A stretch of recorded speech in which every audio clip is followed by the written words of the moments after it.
Recordar algo que veníamos indicando durante la mañana. No habrá oradores en este acto. ¿Por qué no habrá oradores? Bueno, básicamente porque... De los que somos parte del Frente de Todos, dudamos un segundo en la necesidad de cuidar y proteger a esa querida isla que se llama Tierra del Fuego.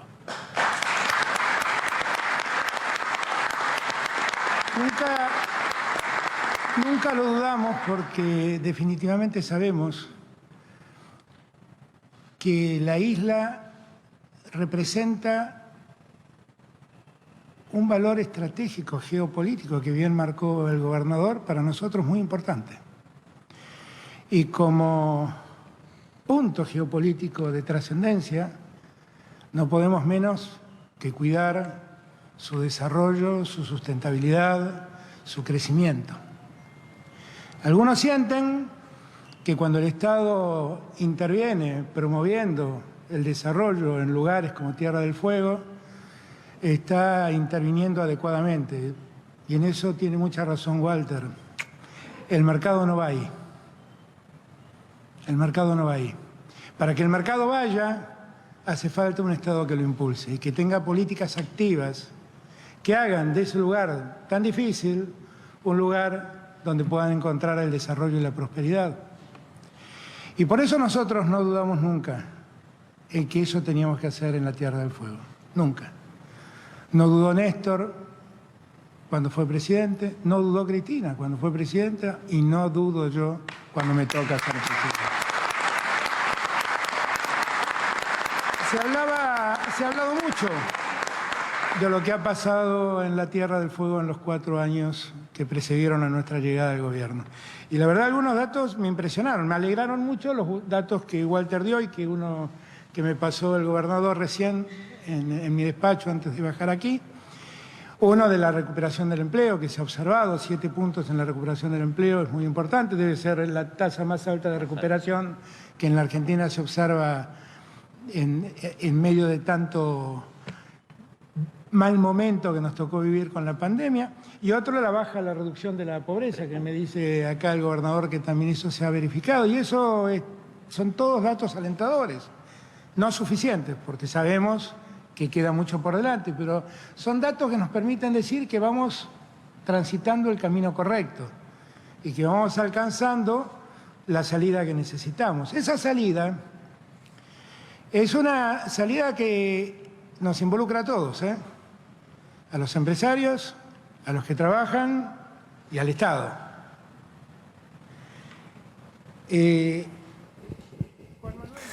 Muy buenas tardes a todos, bienvenidos a Tarde a 24, bienvenidos a MMD, ya estamos arrancando con todo la tarde, con mucha información. En un ratito Slotnick va a contar hoy un día en el cual están negociando el tema de congelamiento de precios. Lo llamo yo el show del congelamiento de precios. Ahora van a ver por qué este no es ni por asomo el tema principal de la agenda económica y porque hay una situación muy pero muy compleja con la aceleración de la inflación, el atraso del dólar y la pregunta de cómo se sale después del 14N de esa situación y si hay forma de evitar una salida traumática, una crisis mayor, un estallido todavía más importante desde el punto de vista del dólar y la inflación. En el medio de la negociación con el fondo, en Washington de Guzmán, que ahora vamos a contar algunos detalles adicionales, pero mientras tanto, hoy se va a desplegar y vamos a dar detalles el show del congelamiento de precios. En realidad es una canasta de precios cuidados y están viendo si pueden mantener algunos precios hasta enero de esa canasta de precios cuidados. Pero vamos a arrancar con esto. Fue ayer, 17 de octubre, el día de la lealtad peronista, un día emblemático para el peronismo. Y finalmente hubo un acto, después de tantas idas y vueltas, primero que no, después que sí, después que no, después finalmente que sí. El presidente que había dicho que no era un domingo para movilizar. Y finalmente hubo en el Día de la Lealtad un acto en Plaza de Mayo donde movilizaron distintas vertientes del peronismo. Ahora vamos a contar, la calle hoy está muy movida porque hoy es el Día de la Lealtad, movilizado por la CGT. Hay cortes en distintos puntos de la ciudad de Buenos Aires porque hay una movilización importante de la CGT. Ahora vamos a contar las características. Podemos ver en algunos de los móviles cómo se están movilizando en este momento la CGT, el sindicalismo que está alineado con el gobierno. Pero ayer, finalmente, en el Día de la Lealtad, no estuvieron ni Cristina Fernández de Kirchner, que había estado un día antes en un acto con la Cámpora, ni apareció el presidente. Es decir, los dos principales referentes del Frente de Todos, que parece no han recompuesto su relación después de la derrota de las PASO, no aparecieron en la marcha por el 17 de octubre. Y en cambio tuvieron protagonismo Amado Boudou, el ex vicepresidente que está condenado a 4 años de prisión por la causa de corrupción de Chicone. Condenado, no es que está condenado, digamos, ¿no? En todas las instancias, queda la revisión de la Corte Suprema de Justicia, pero tiene un fallo firme de condena y está en libertad condicional.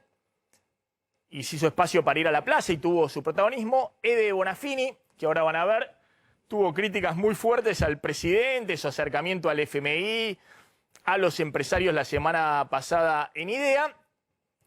Y el hecho bochornoso, no sé si se puede ver ahí, si no podemos mostrar imágenes de lo que ocurrió con el memorial en recuerdo a los fallecidos por COVID, ¿no? Que hubo un par de personas dentro de esa movilización que fueron y arrancaron los carteles, pisotearon las piedras, algo que generó un repudio generalizado en toda la dirigencia política. La pregunta elemental respecto a todo esto es, bueno, ¿qué está sucediendo?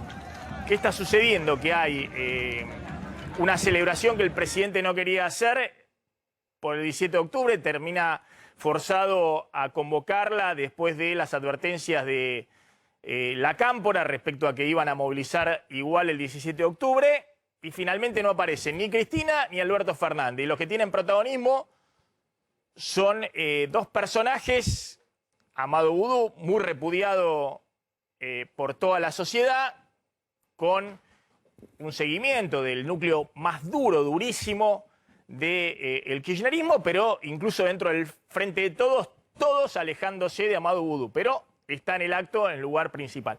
Y cuando digo de todos se alejaron de Amado Boudou, estoy hablando, primero que nadie, de la vicepresidenta, que fue la primera que se corrió y se alejó de la figura de Amado Boudou. Obviamente, todo el resto del Frente de Todos, los intendentes, algunos de los que estaban más cercanos a Amado Boudou, que fueron los primeros que se corrieron.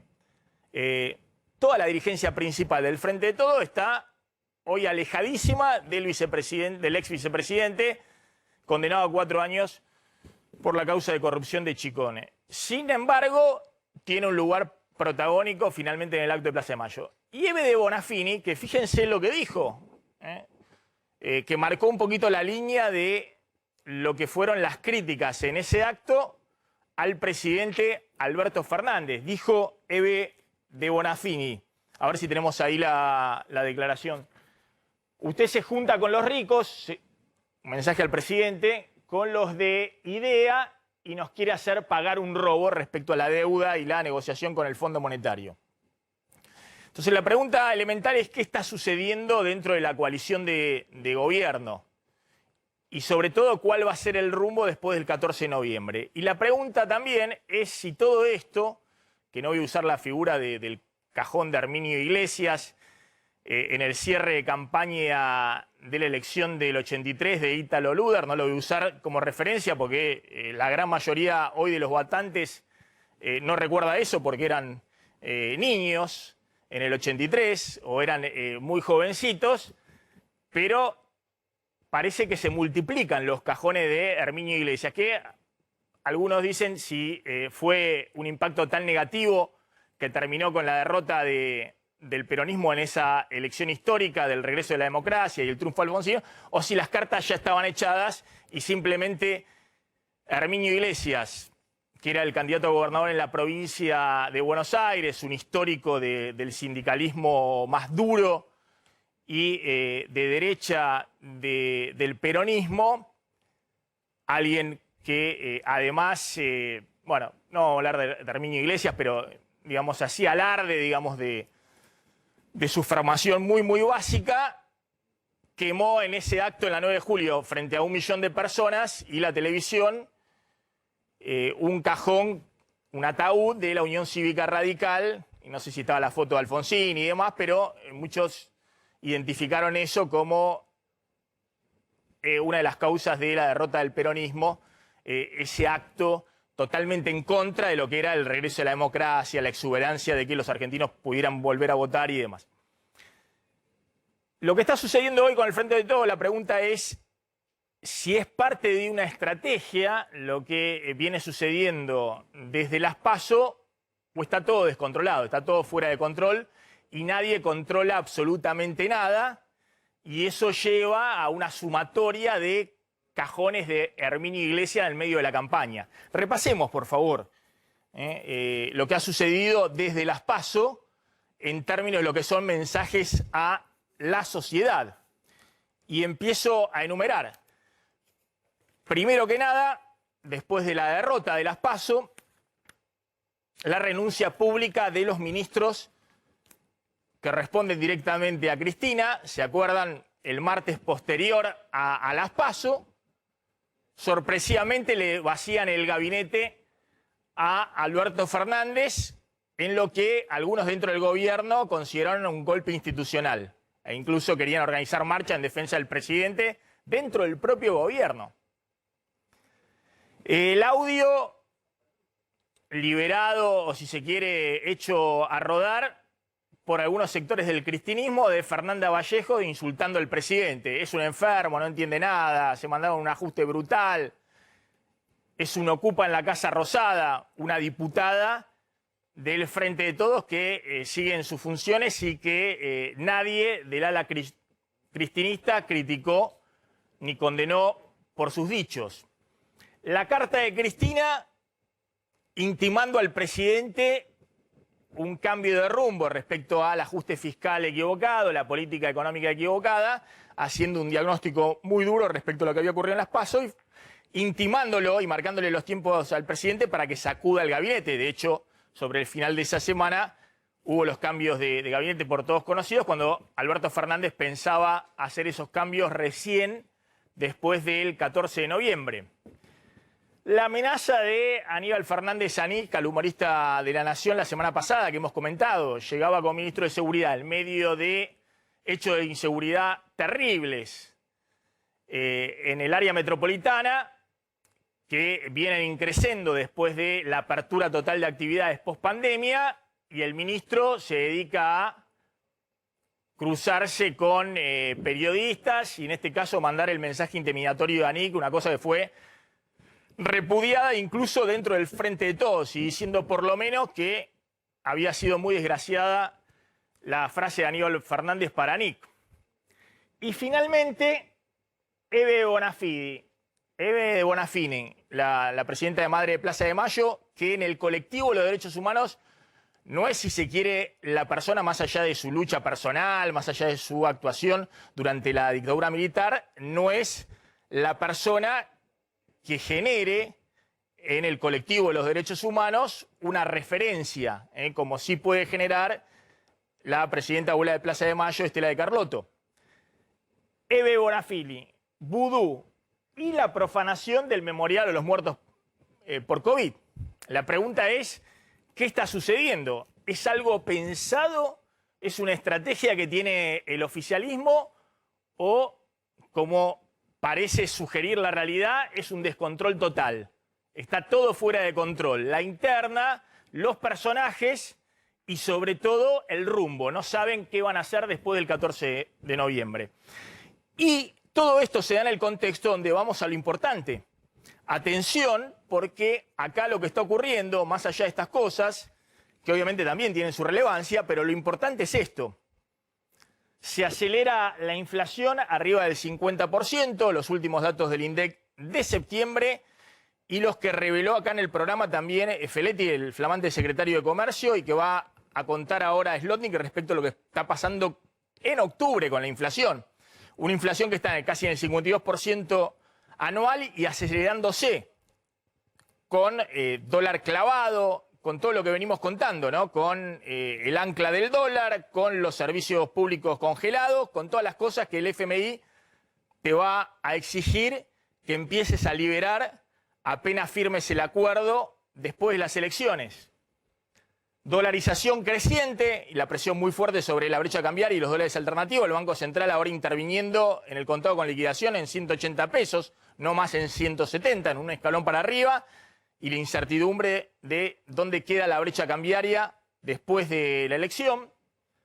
Y el riesgo de una crisis mayor, porque siempre después de las elecciones, cuando tuviste atraso cambiario, el tipo de cambio oficial tratando de desacelerar la inflación, 2013, 2015, 2017, siempre al año siguiente tuviste una inflación mucho más elevada. 2013 terminó con la devaluación de Kicillof en enero del 2014 y la inflación saltó del 2013 25% a 40% en el 2014. 2015, que terminó con la asunción de Macri, la devaluación de Macri, 40% de inflación en el 2016. Venías de una inflación del 25-27%. Y 2017, ya en el gobierno de Macri, lo mismo, la receta de siempre, atraso del tipo de cambio para tratar de sujetar los precios. A partir de abril, pocos meses después del 2018, la devaluación y terminaste ese año con 50% de inflación. La pregunta, y cuando hablamos de crisis mayor, ojo que acá estás con todos los ingredientes potenciados de incertidumbre, pero con un piso de 52% de inflación. Y la pregunta es, ¿qué haces después? Si vas a la dinámica que te dice que siempre después de una elección al año siguiente tenés más inflación, estás con 50% de inflación de piso. ¿A dónde podés terminar?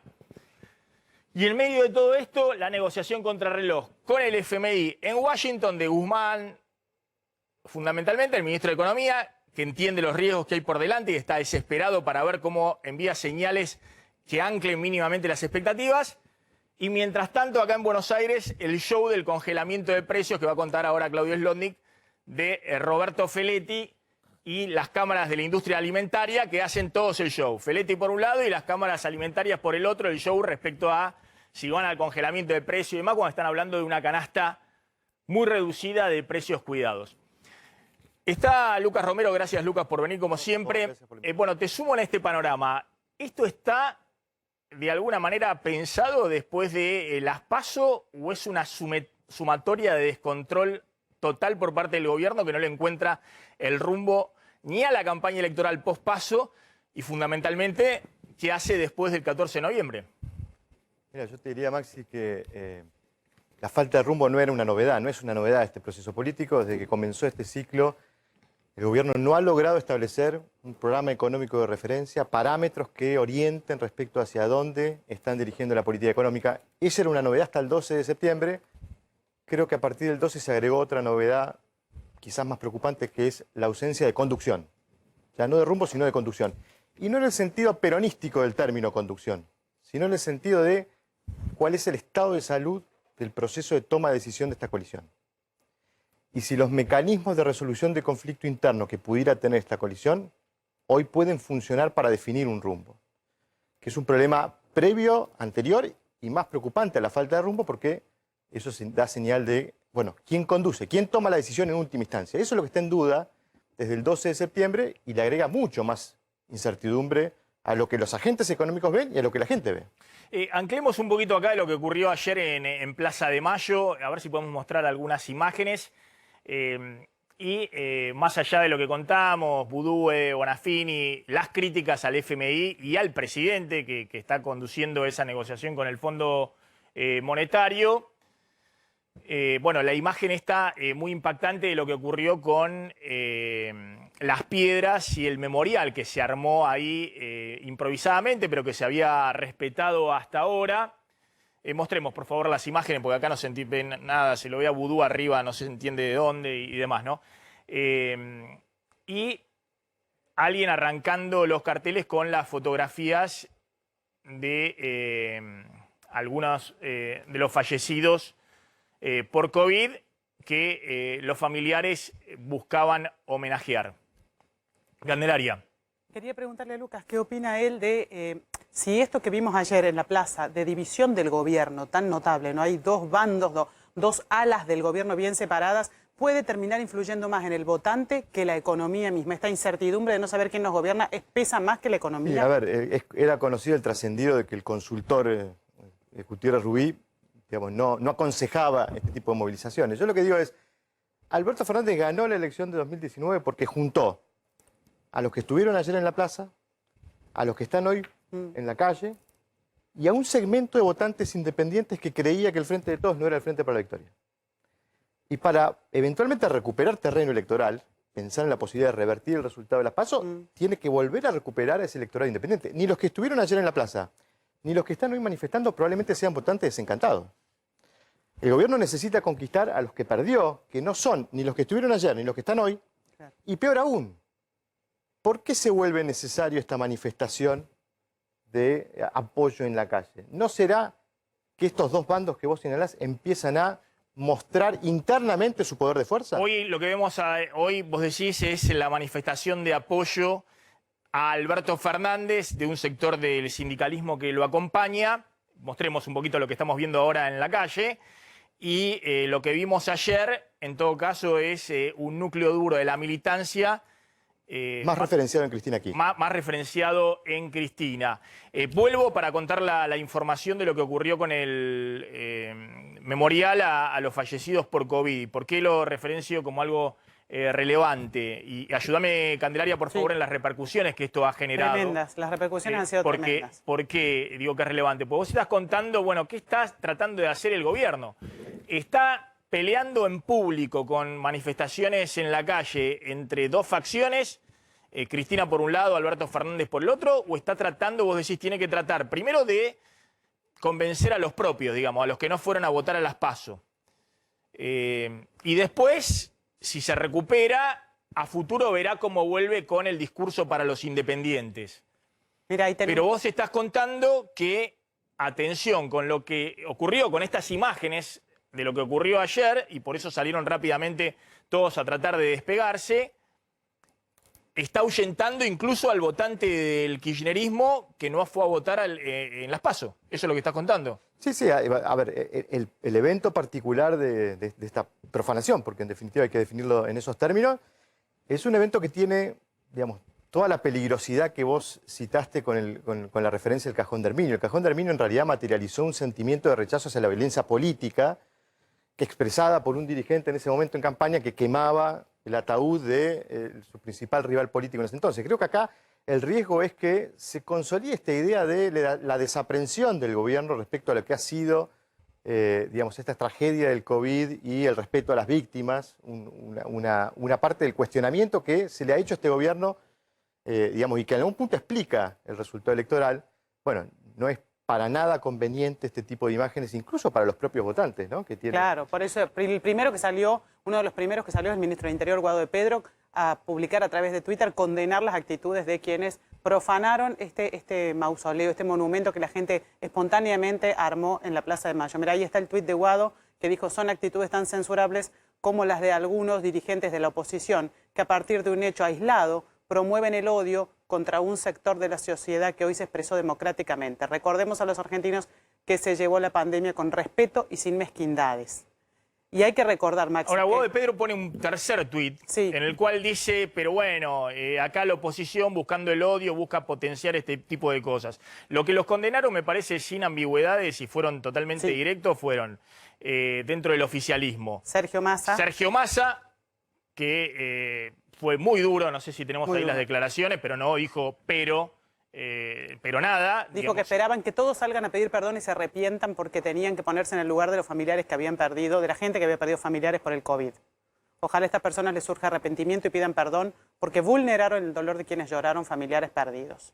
Y bueno, la CGT Julio Piumato que hicieron hoy un desagravio frente al propio monumento por parte de la CGT, un desagravio. Y dijo que esto no tiene nada que ver con el peronismo, ¿no? Que realmente esto está en las antípodas del significado histórico del peronismo y que en esta fecha que se expresa el concepto de una solución en paz, en amor y la dignidad que busca la justicia social para todos los argentinos, ellos querían hacer el desagravio a lo que ocurrió ayer en Plaza de Mayo, Maxi. Están las diputadas Karina Banfi, diputada nacional de Juntos por el Cambio por la provincia de Buenos Aires, y la diputada Claudia Barnaza, que es diputada del Frente de Todos, también por la provincia de Buenos Aires, diputada nacional. Gracias a las dos por atendernos, muy amable. Empiezo con la diputada Barnaza un poco. ¿Qué está pasando con el oficialismo? No sé si quiere decir algo en particular respecto a esto que ocurrió con esta profanación de algunos militantes al recuerdo de las víctimas por COVID, pero en general, ¿qué está pasando con el oficialismo en términos de lo que se ve? Un acto de la lealtad al cual no van ni Cristina ni Alberto Fernández y terminan Vudú y Ede Bonafini enviando el mensaje. En primer lugar, el acto al que te referís es un acto absolutamente aislado, se nota en los mismos videos. Yo estuve ayer en la plaza y la plaza fue una plaza de recordación, de fiesta, de alegría, de reencuentro, con algún hecho aislado que ha sido ya repudiado y que todos repudiamos, y además quiero comentar el absoluto respeto que hubo por ese memorial. Yo pasé por allí, fui parte de ese respeto, así que digo, no estemos todo el tiempo multiplicando la misma foto de la misma persona con su pullover celeste como si eso fuera todo lo que pasó ayer. Y por otro lado, hubo una nota del presidente del Partido Justicialista, Alberto Fernández, y hubo comentarios de Cristina el día sábado, celebrando, reconociendo que los peronistas, las peronistas y en general mucha gente que reivindica la historia argentina tenía necesidad de celebrar esta fecha histórica, que el 17 de octubre ya no es del peronismo, sino del conjunto de las fuerzas sociales, populares. Así que simplemente fuimos a la plaza a celebrar esto con algunas voces, como vos bien comentás, pero no era un acto oficial, era un acto celebratorio que fue convocado desde múltiples sectores. Así que no hay nada más que decir sobre la fiesta de ayer. Además de que fue un día hermoso, con mucho canto, con mucha juventud y con mucho clima de reencuentro. Diputada Banfi. Hola, ¿qué tal? Buenas tardes. ¿Qué tal? Bueno, yo creo que son hechos hostiles que responden a un clima que está generado y que yo no lo descartaría o lo llamaría aislado en los hechos violentos que se vienen suscitando después del 12 de septiembre. El hecho de que una persona como el ministro de Seguridad insista en agraviar a ciudadanos por las redes sociales y en realidad pedir unas disculpas tímidamente. Yo espero que en el caso de Guado de Pedro o del presidente de la Cámara de Diputados, Sergio Massa, no sigan la misma lógica de arrepentirse después de haber repudiado este hecho que es absolutamente miserable, ¿no? Porque lamentamos profundamente la situación que tuvimos que atravesar todos los argentinos y las argentinas en el marco del COVID, pero los muertos no pertenecen ni a un partido político, ni son de la oposición. Los muertos son de todos nosotros y que refiere principalmente a cómo podemos llevar adelante la gestión de una pandemia en mejor calidad, en una mejor situación, porque hay que tener en cuenta que sobre lo que no han pedido disculpas es sobre un vacunatorio VIP que obligó, entre otras cuestiones, a que esta gente, que muchas de ellas podrían hoy estar vivas, no tuvieron la vacuna. Eso también tienen que hacer algún tipo de consideración. Diputada, para preguntar espera un segundito. ¿qué es lo que pasa? Sí. Espera un segundito, a ver, mostrame acá un poquito en la imagen. Ahora seguimos y aparte me interesa un poquito el tema de las críticas al presidente en el propio acto de ayer en Plaza de Mayo. Ahí estamos viendo, a ver, ayúdenme, ¿dónde es esto? Están llegando... Paseo Colón al 800, el Monumento al Trabajo, Maxi. En Paseo Colón al 800 están llegando juntos Daer y Hugo Moyano. Atención porque todos conocen la interna feroz que hay entre Daer y Hugo Moyano. pero feroz. Pero están llegando juntos ahí en Paseo Colón al 800. Ahí está Diego de Nicolás. Diego, te escuchamos.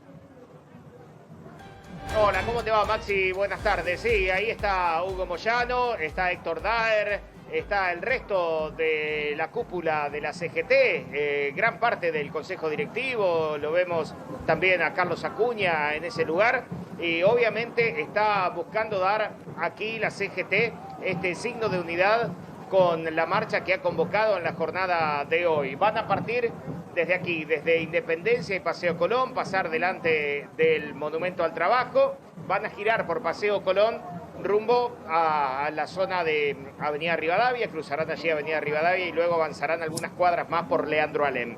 Pero indudablemente que es una imagen, una foto que llama la atención sobre todo por los últimos años de distanciamiento entre los distintos sectores y que hoy aquí convocaron juntos a este acto.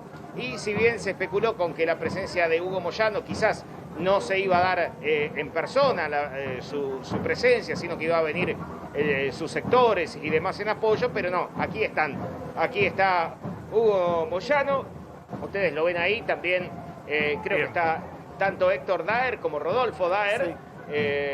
Se lo ve a Acuña también, más atrás veíamos a Omar Plaini, es decir, distintos miembros del Consejo Directivo de la CGT aquí mostrando esta foto de unidad, Maxi.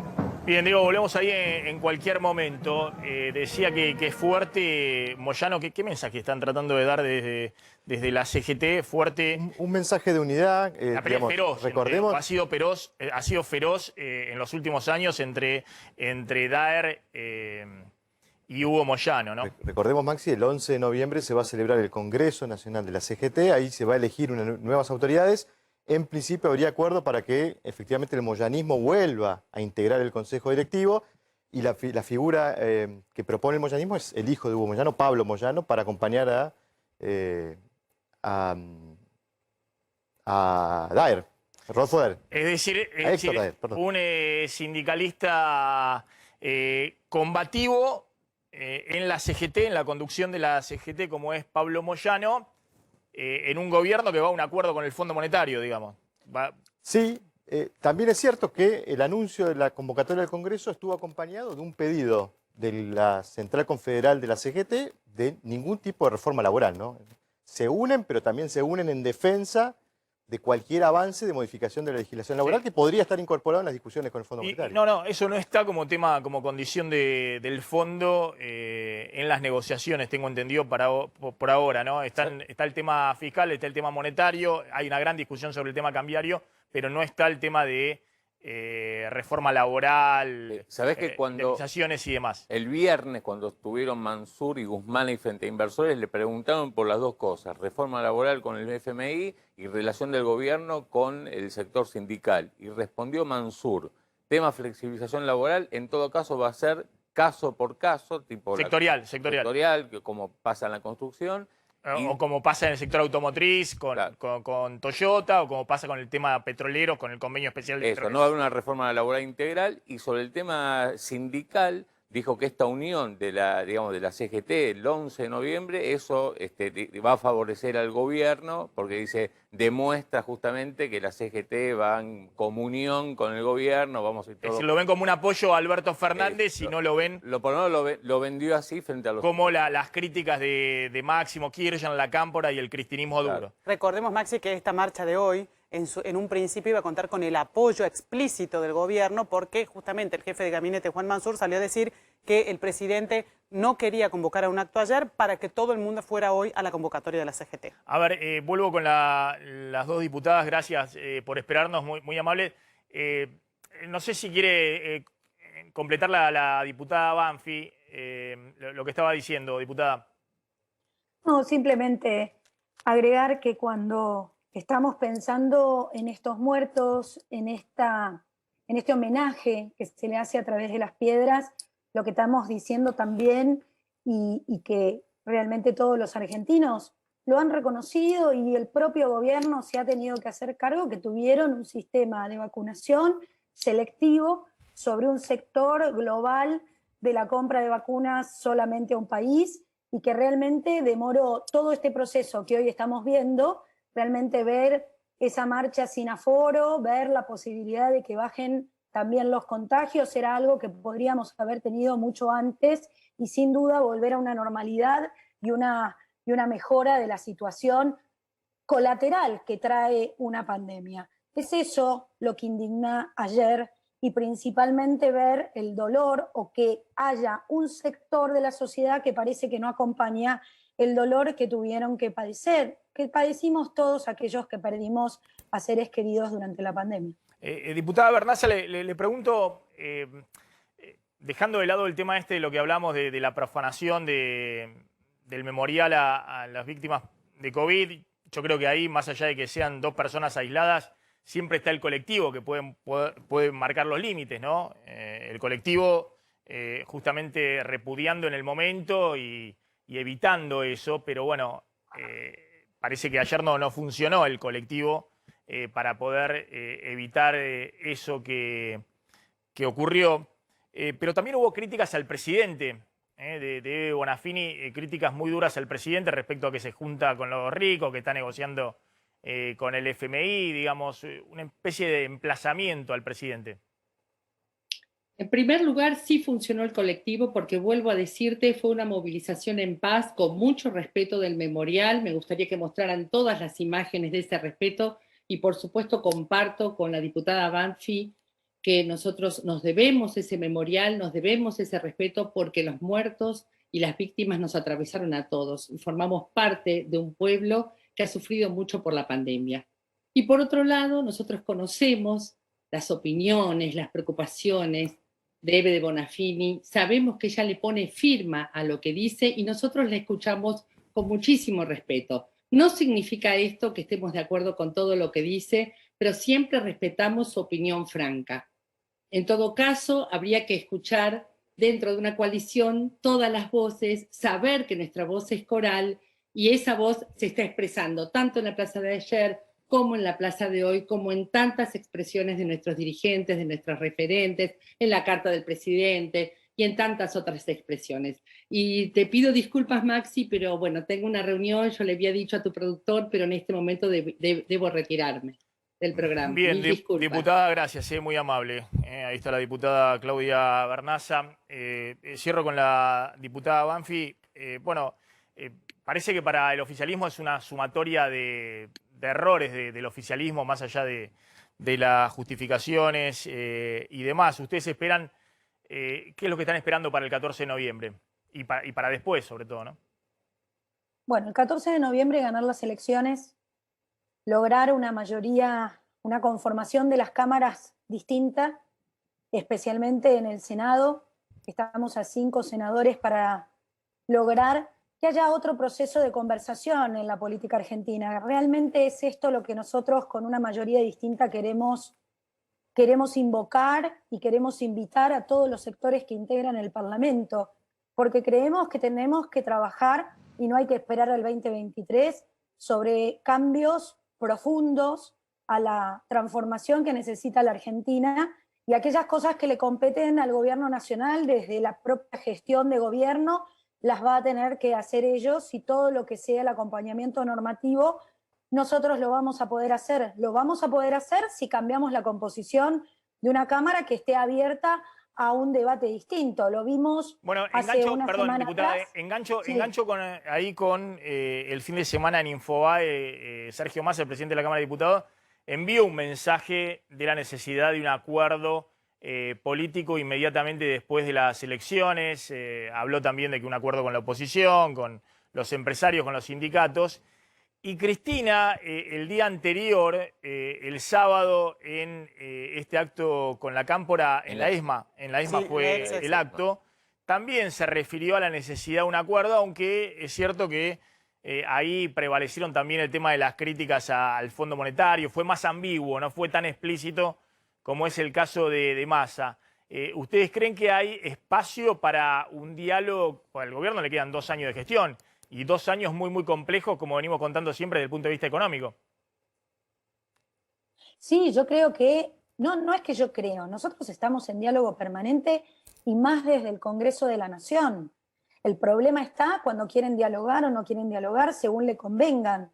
Hay que ver lo que pasó la semana pasada en el Congreso de la Nación, en donde no pudimos llevar adelante una sesión y principalmente era porque ellos querían que la oposición le diera los números del quórum que ellos mismos no habían podido lograr dentro de su propia fuerza, como es la del oficialismo. Entonces, lo que sí efectivamente nosotros vamos y podemos hacer es dialogar como lo hemos hecho siempre. Nosotros hemos acompañado todo tipo de tratativas con el Fondo Monetario Internacional. Debemos y tenemos la responsabilidad de resolver entre todos la situación económica que tiene la Argentina. No vamos a poner palos en la rueda, pero tampoco vamos a firmar ningún cheque en blanco, ni tampoco pueden venir a decirnos, bueno, este es el acuerdo que nosotros necesitamos para gobernar los próximos años, porque realmente hay que hacer, insisto, transformaciones de bases que sin duda van a tocar algunos puntos ideológicos de un sector o del otro, y será nuestra responsabilidad cómo lo llevamos adelante.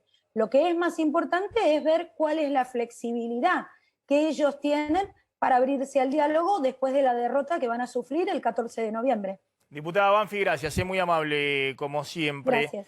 ¿Tenés la información, Candelaria, que no va a estar el presidente en este acto de la CGT que estamos viendo? Que ¿Cómo continúa el acto de la CGT? No va a estar el presidente, precisamente porque ayer finalmente, ahora vamos a contar los detalles de tantas idas y vueltas, no estuvo en el acto convocado por Eve de Bonafini y el grupo de gente que estuvo en Plaza de Mayo, por lo tanto tampoco va a ir hoy para no agregar más tensión a esta división interna donde el fuego amigo parece ser más bravo que la misma oposición.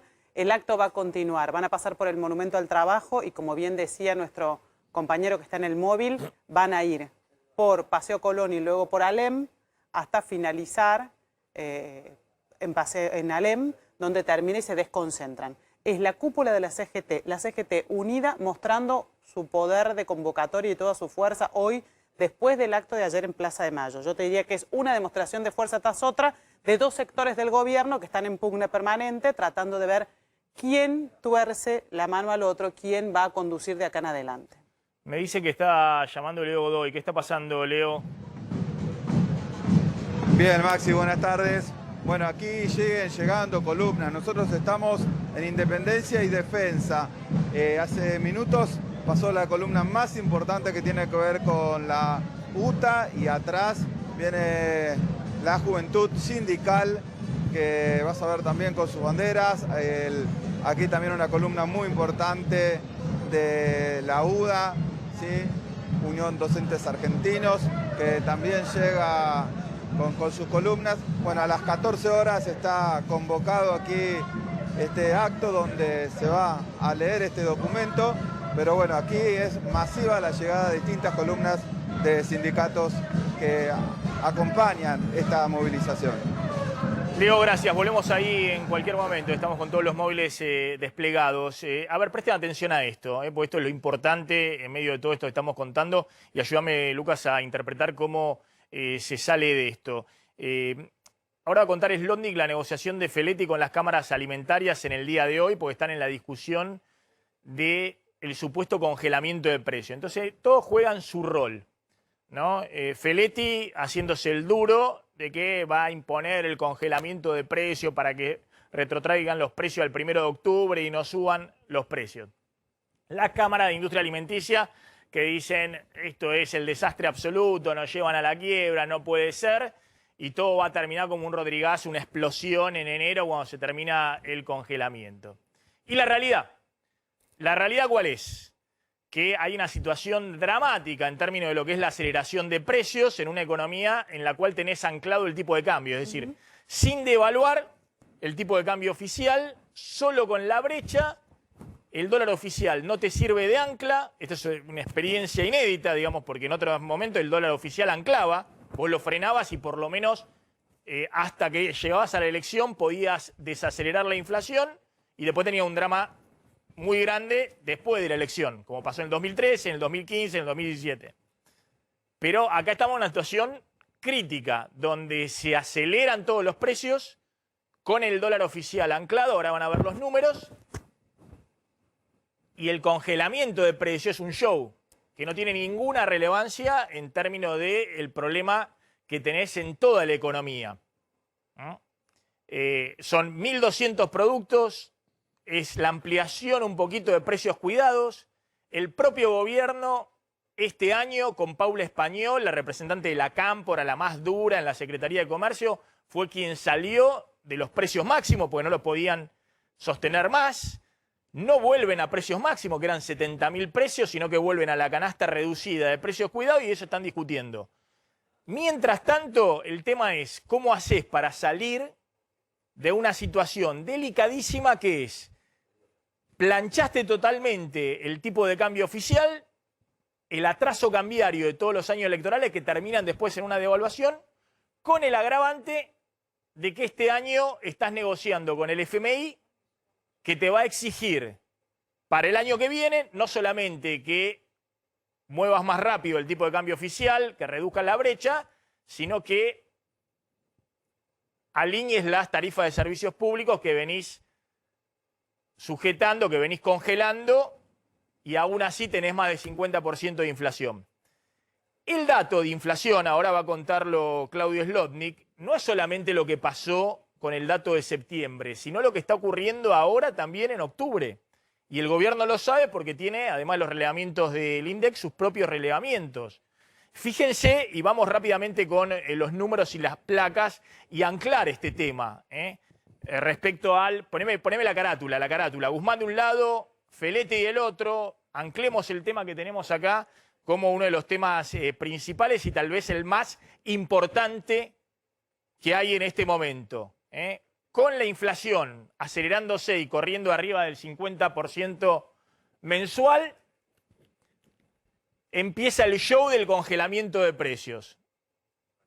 Es decir, mientras está Guzmán desesperado para ver cómo ancla las expectativas y que no haya un estallido después de fin de año y demás, cuando no puedas sostener más con la reserva que tenés en el Banco Central el tipo de cambio oficial, o tengas que cerrar el acuerdo con el fondo, Feletti, mientras tanto, hace el show acá en Buenos Aires del congelamiento de precios, que ahora vamos a ver qué se acuerda y qué no se acuerda en el día de hoy con las cámaras de la industria alimenticia. Y los datos de fondo son estos. Placa 1, por favor.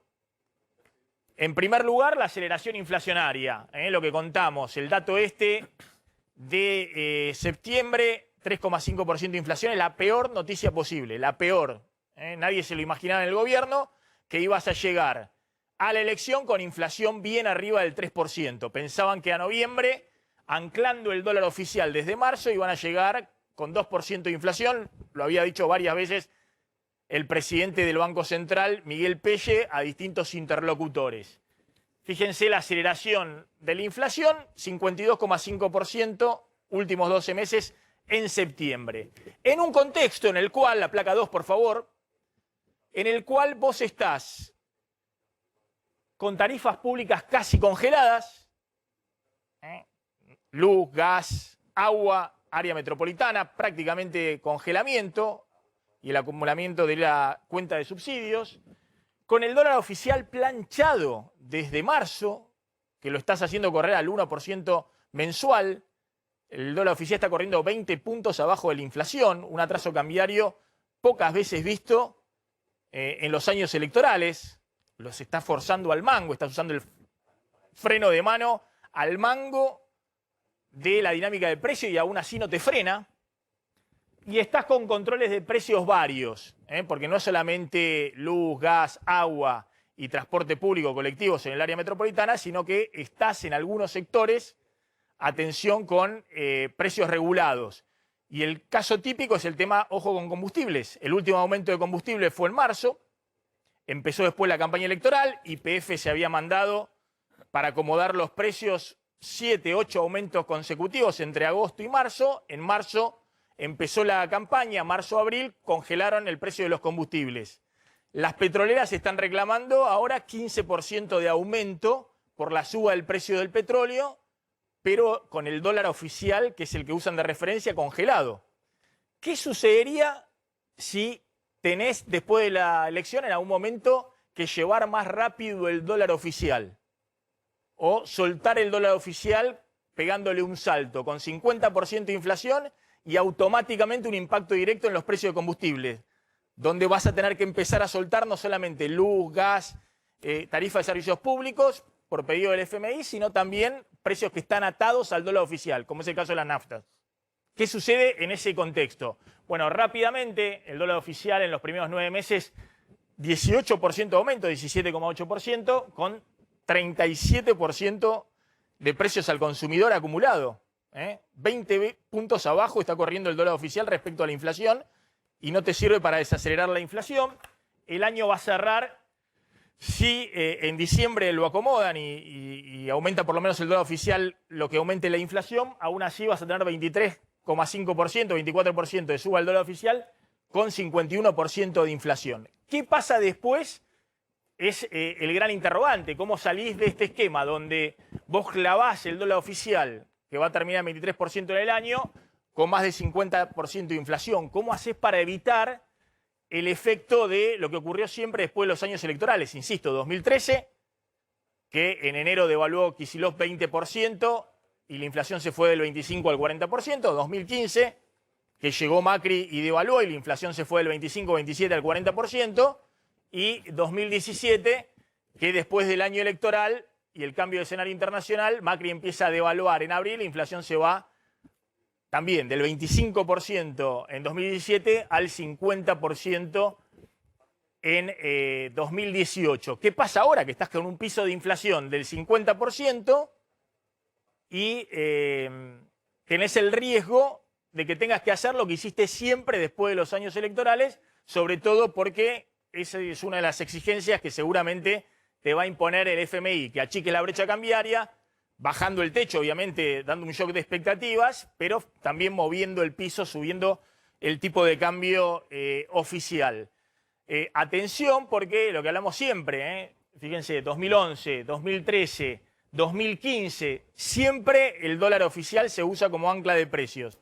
Y siempre, después de ese año electoral, le pegás una corrección al dólar oficial o ponés un cepo, como hizo Cristina a fines del 2011. Hoy ya pusimos todos los cepos posibles y aún así el Banco Central este año no va a acumular un solo dólar de reservas. Va a terminar el año con las mismas reservas con las que empezó. Entonces no hay más cepo para poner. Y el FMI te va a exigir acumular reservas y hacer algo en la corrección cambiaria. ¿Querés hacerlo gradual? ¿No querés hacerlo en un salto como hizo Kicillof en enero del 2014? ¿Querés hacerlo más lentamente? Bueno, mostrar el plan, generar expectativas hacia adelante. ¿Qué va a ocurrir? Es el gran interrogante. Le pregunto a Claudio Zlotnik respecto a los datos de inflación en octubre, que, atención, están despertando todavía más preocupación de lo que ocurrió en septiembre. Claudio. Bueno, con esto lo va a recibir hoy a las 6 de la tarde Roberto Feletti a los empresarios, tanto a los fabricantes de alimentos, productos de limpieza e higiene y también a los supermercados. Tiene una planilla, una carpeta con planillas, una carpeta bastante gordita, con todos los aumentos detectados desde el 1 de octubre hasta acá. Y que acá, bueno, cuando charlamos el otro día con Feletti nos decía, sí, el detergente aumentó 82%, daba el ejemplo de una marca, un envase de 300 mililitros, pero no es el único. En todo caso fue el aumento más disparatado desde el 1 de octubre para acá. Pero fíjate qué aumentó también. Tenés, en el caso de servilletas, 27%, ahí van a estar justamente una de las principales empresas productoras de papel. Productos enlatados, 26%, tanto de frutas como enlatados de pescado. Había dicho acá Feletti que los enlatados habían tenido un fuerte incremento. Perdón, ¿estos aumentos son de cuándo? Del 1 de octubre al 13 de octubre. Es lo que Feletti hoy lo va a recibir con estas planillas y le va a decir... ¿Si en 2 semanas tuvieron estos aumentos? Estos aumentos en 2 semanas. Por eso te digo, acá Feletti dijo el detergente 82%, pero les va a decir la servilleta y por eso convocó al principal productor de papel, de productos de papel, al despacho para decirle... Los enlatados 26%, el café 23%, en menos de 2 semanas. Las lentejas 22%, la sal el 15%, todos productos de la canasta básica. Mermeladas varias 14% promedio, las especias 12%, galletitas dulces 13% y en la última... En apenas 2 semanas. Bueno, está habiendo remarcaciones... obviamente preventivas para cubrirse de lo que están esperando más adelante. Ahora digamos, porque ¿por qué semejantes aumentos en apenas 2 semanas? No, y hubo remarcaciones a partir del fin de semana pasado, cuando corre digamos, la información de que iba a asumir Feletti, ya ahí el lunes tuviste aumentos adicionales. Bueno. Y, digamos, acá tenés, espera, déjame lo último y después te voy a agregar algo. Conserva de tomates 13%, especias 12%, vinagre 11%. Y después fideos 8%, arroz 7%, sobre los cuales había incluso más controles sobre estos últimos fideos y arroz. Estos son los aumentos que le denuncian seguramente a comercio los supermercados que están enviando los fabricantes de alimentos a las grandes cadenas de supermercados. Y Feletti quiere ir con ese listado y demás. Ojo que lo que estamos viendo es que hay un desbande total de expectativas inflacionarias. ¿Y qué significa eso? Ojo que esto no es el 2001, que venías de 9 años de inflaciones mínimas de la convertibilidad. O deflación. O incluso deflación. Entonces se habían neutralizado muchos mecanismos indexatorios. Entonces multiplicaste por 3 el dólar, 200% de aumento de 1 a 3 pesos, con un pico de 4 en algún momento, y la inflación en el 2002, una recesión brutal también hay que decirlo, fue del 40%. Ojo que acá estás con un piso de 50-52% de inflación, todos los mecanismos de indexación aceitados y tal es así que estamos viendo esto, que se acelera la inflación incluso de productos dólar intensivo cuando el dólar oficial lo tenés totalmente clavado. Con lo cual hay muchas remarcaciones sobre la brecha cambiaria por la expectativa de no poder conseguir dólar al tipo de cambio oficial en pocas semanas más. Y se cubren para no quedar descolgados en sus stocks, digamos, no quedar descalzados en sus stocks. Bueno, Feletti dice que con estos aumentos que nosotros estamos mostrando acá, que son algunos de los que vamos a mostrar hoy a los empresarios, el índice de inflación de octubre va a ser de por lo menos 4%. Entonces, por eso lo quiere tirar todo esto para atrás. Y los empresarios le dicen, no, ¿cómo vamos a volver para atrás? Todos los aumentos, para atrás es hasta el 1 de octubre, si con Paula Español habíamos hablado de acuerdos de acá a 2 meses de por lo menos 5%. En precios cuidados. En precios cuidados. Precios cuidados y el resto que está por afuera también. Hay 2 acuerdos que estaban haciéndose. Y bueno, no se concretaron porque asumió Feletti y Feletti dice no, congelamiento de precios. Entonces ahí va a estar la pelea. Ojo que estos números de inflación, si efectivamente se ratifican y se desbandan en esta magnitud, que nuevamente vas a 3-4% de inflación con el dólar congelado, tarifas públicas congeladas, con todo lo que comenté anteriormente, ojo que eso dispara todavía más las expectativas y es un círculo vicioso, dispara más las expectativas de devaluación postelección, de estampida inflacionaria y empieza una dinámica inflacionaria que es distinta, totalmente distinta de la que veíamos en el segundo gobierno de Cristina, donde todo se indexaba más o menos al 25%, cuando devaluabas te saltaba todo al 40%. Acá venimos ya en los últimos 4 años, del 2018, en una economía que está en una dinámica inflacionaria del 50%, solo con el cierre total del año pasado bajó algunos puntos, apenas reabrís, vuelve al 50%, pero lo que estamos viendo ahora en estos meses, con el tipo de cambio oficial clavado y tampoco con una disparada muy sustancial de la brecha cambiaria, enciende claramente todas las alarmas. Tengo a Javier Timerman, que estuvo en la reunión con inversores Guzmán, Mansur, la semana pasada, el viernes de la semana pasada, en Wall Street, en Nueva York. Pero, Lucas, todo esto que estamos contando también le mete más presión, porque todos los que están ahora de la CGT apoyando a Alberto Fernández, lo están apoyando en tanto y en cuanto la inflación no vuelva a licuar las renegociaciones paritarias que se vinieron haciendo en los últimos meses para adecuarse a la licuación inflacionaria que se había generado a principio de año. Sí, absolutamente. Y pensaba cuando vos decías, esto dispara las expectativas de inflación y deprime las expectativas electorales del oficialismo. Sin lugar a dudas, la variable inflación es la variable más determinante del proceso electoral. Y te agrego un dato, digamos, en nuestro estudio nacional de octubre, la preocupación por la inflación viene siendo la principal preocupación ciudadana que menciona la gente, llegó al máximo de todo el ciclo de Alberto Fernández, 43,7% de menciones. Ahora, si te vas a los votantes del Frente de Todos del 2019, está por encima del 50%, los que votaron a Alberto en 2019. Y los que votaron al Frente de Todos en las PASO, la preocupación por la inflación está por encima del 60% en menciones de preocupaciones ciudadanas. Es decir, es una problemática que afecta y mucho a la propia base electoral del oficialismo. Por eso creo que lo que haga Feletti en materia de inflación es 10 veces más importante o más que lo que puede hacer Antoni Gutiérrez Rubí, el consultor catalán que está asesorando en términos de estrategia electoral. Sin lugar a dudas, la inflación va a ser la principal variable a mirar para el oficialismo. Sí, de todas maneras, lo que hemos contado acá, hablamos con Feletti el viernes acá en el programa, lo que haga Feletti en términos de inflación puede tratar de frenar una canasta de precio cuidado, pero si Feletti llega a resolver el problema inflacionario en la Argentina desde la Secretaría de Comercio, bueno, no solamente va a ser ministro de Economía, presidente, sino que le van a dar el Nobel de Economía el año próximo. Obviamente eso no va a ocurrir. Está claro, ahora el gesto... Que por eso estamos hablando de todo lo que está haciendo Guzmán, tratando de frenar mínimamente las expectativas. El gesto de Feletti, incluso creo que el gobierno lo designa o anuncia el cambio cuando ya sabía el 3,5 de septiembre, tratando de dar un gesto... De que algo están haciendo. De que algo están haciendo. De que algo están haciendo. Efectivamente. No, que Maxi, cualquiera que anduvo recorriendo góndolas de supermercado el fin de semana se da cuenta que esto que estamos contando,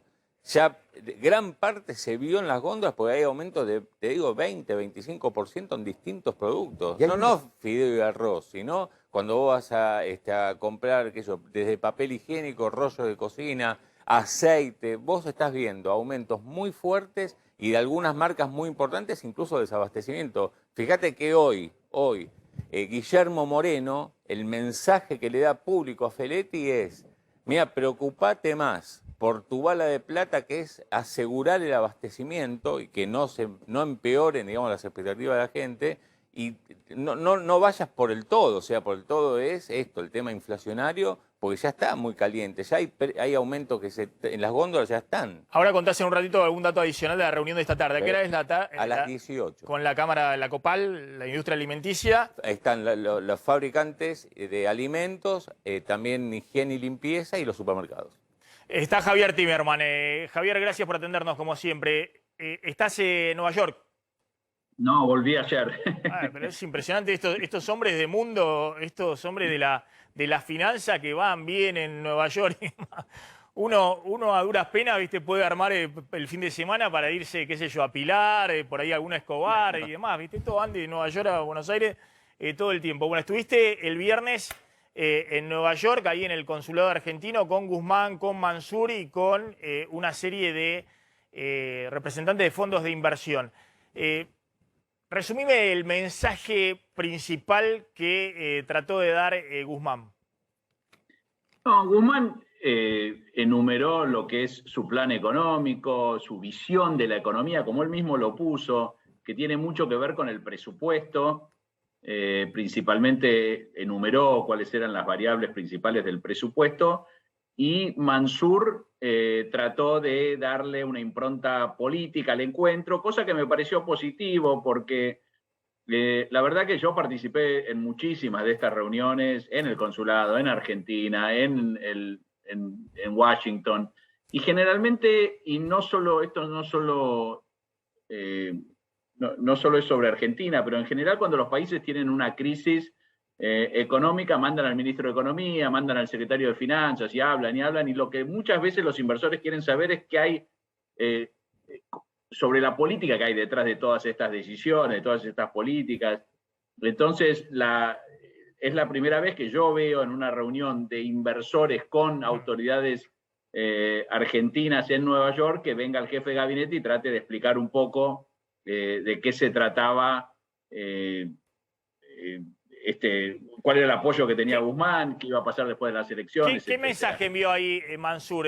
Envió el mensaje que va a haber acuerdo con el fondo y que Cristina lo apoya. ¿Ese es el mensaje que envió? Sí, parte también habló de que él es un gobernador de una provincia del norte, en un país federal, que la mayoría de las provincias argentinas están gobernadas por peronistas, que los peronistas tienen una ideología muy particular, que hay... En fin, trató de dar señales de estabilidad, de consenso dentro del Frente de Todos, de consenso incluso después de las elecciones, de ir por este camino que Guzmán enumeró, que es el camino que vos mencionaste, pero siempre la discusión iba en torno a la manera que vos cerraste el informe, diciendo que, bueno, después de todo tiene que ver con la credibilidad, la confianza que esto pueda generar. No es una cuestión de ir a Nueva York a hablar con 10 y 15 inversores relevantes de por sí y que al día de mañana salen y compran bonos. No pasa eso, no puede pasar eso, nunca pasó. Entonces, a mí me sorprende cuando algunos observadores dicen, wow, gran fracaso, no sé qué sería un éxito. O sea, es parte del diálogo que hay que tener, es parte del programa que hay que hacer, es como vos dijiste también, no puede todo depender de una Secretaría de Comercio, el desarrollo de una política económica antiinflacionaria. También tiene que venir por el lado de los inversores. Dentro de los que participaron de la reunión hubo 3 o 4 fondos grandes que están invertidos en la economía real, acá en Argentina, Gramercy, Carval, Poinstead, son todos fondos que han invertido mucho en la economía real en Argentina, en la parte de energía, en la parte de servicios. Entonces, bueno, es tratar de dar un mensaje, tratar de establecer un diálogo más fluido con los inversores, me pareció positivo y así lo tomaron los inversores. Pero nada más que eso, o sea, el principio de una relación que tal vez se demoró un poco por la pandemia, tal vez se demoró un poco por problemas que hubo acá en la Argentina más urgentes, pero que me da la sensación que el gobierno quiere retomar porque piensa que es una pata importante para hacer lo que justamente vos mencionaste, que es tratar de achicar la brecha por el lado del techo y no por el lado del piso. Javier, te hago una última consulta respecto a esto que estamos viendo, ¿no? Que es esta aceleración inflacionaria, que obviamente también tiene que ver no solamente con el déficit fiscal, la emisión monetaria, lo que venimos contando siempre, sino también con las expectativas, es decir, qué va a pasar después. Acá el problema principal, al revés de todo, el problema principal es que lo único que tenemos balizado es el tránsito hasta el 14 de noviembre. Sabemos mínimamente qué quieren hacer hasta el 14 de noviembre, porque no pueden hacer otra cosa. No tenemos idea de qué quieren hacer después del 14 de noviembre, ¿no? Y ahí todas las fuentes que consulto me dicen, efectivamente, esto que transmitió Mansur es así, Cristina quiere un acuerdo con el fondo, y apoya un acuerdo con el fondo, lo cual es una obviedad absoluta, porque si no Argentina no estaría pagándole en estos 3 meses 4.000 millones de dólares al FMI para no caer en default. Se va a quedar sin las reservas, sin los DEC y no va a ir a un acuerdo con el fondo. Sería realmente algo estúpido y algo nunca visto que se haga semejante mala praxis.